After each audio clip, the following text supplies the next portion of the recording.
शैक्षिक संवाद में संकुल के सभी सीआरजी एवं शिक्षक वृंद का मैं स्वागत करता हूं। शैक्षिक संवाद टीपीडी 3 और 4 पर आधारित है आज का, और इसमें 3 बातों पर चर्चा करनी है, जिसमें एक टॉपिक है जड़ मानसिकता और विकासशील मानसिकता। बहुत सारे शिक्षक शिक्षिकाओं ने इस पर अपनी बातें रखी हैं। मैं उन बातों को रखना चाहूंगा जो अभी तक नहीं आए, लेकिन साथ ही मैं आज धन्यवाद देना चाहूंगा कि आज अधिक से अधिक प्रतिभागी अपने विचार शैक्षिक संवाद के अंतर्गत रखे हैं। शैक्षिक संवाद तभी सार्थक माना जाएगा जब अधिकांश शिक्षकों का मत यहां आए। विकासशील मानसिकता पर अपनी बात मैं रख रहा हूं। मानसिकता, जिसको मेंटलिटी कहते हैं, यह जड़ भी हो सकता है और ये विकासशील भी हो सकता है। तो हम किसी की मानसिकता की पहचान कैसे करेंगे? हम किसी की मेंटलिटी की पहचान कैसे करेंगे? भाषा से ही मानसिकता का अनुमान लगाया जा सकता है।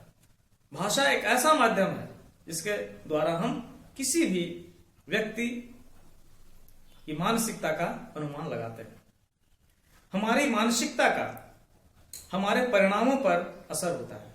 हमारे जो रिजल्ट्स होते हैं, जो आउटकम होते हैं, उस पर असर होता है। किसका? हमारे मेंटलिटी का।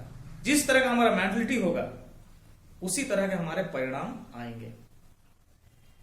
हमारे द्वारा इस्तेमाल किए जाने वाले भाषा और शब्द हमारे मानसिकता को प्रकट करते हैं। यानी किसी की मानसिकता को अगर हम मेजरमेंट करना चाहें, मापना चाहें, तो क्या जरूरी हो जाता है? जरूरी हो जाता है कि हम उसके शब्दों पर ध्यान दें, किस तरह के शब्दों का वो इस्तेमाल कर रहे हैं। साथ ही उनकी भाषा पर ध्यान दें, किस तरह की भाषा का वो प्रयोग कर रहे हैं। जड़ मानसिकता वाले व्यक्ति जो होते हैं, उनका एक विश्वास होता है। क्या विश्वास होता है?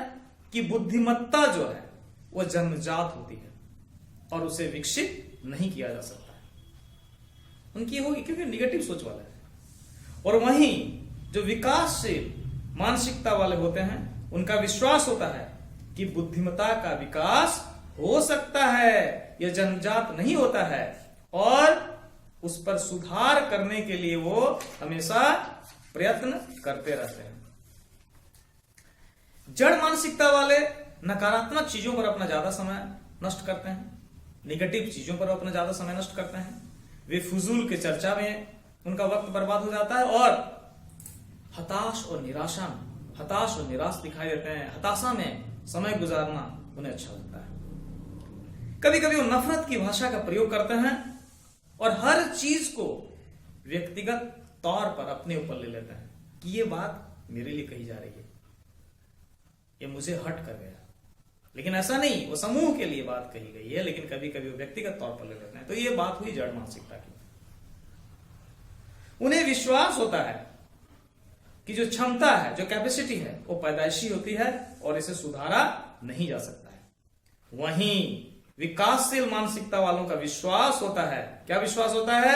कि क्षमता का निर्माण पूरे जीवन काल तक होता रहता है, और विकासशील मानसिकता वाले लगातार सीखने और सुधार करने पर अपना ध्यान केंद्रित करते हैं।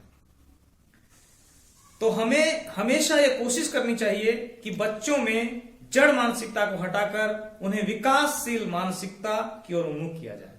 इसके लिए हम क्या कर सकते हैं? मानसिकता को बदला जा सकता है। मानसिकता को कैसे बदला जा सकता है? मानसिकता को डांट कर, नफरत की भाषा से उसे दबाकर नहीं बदला जा सकता है।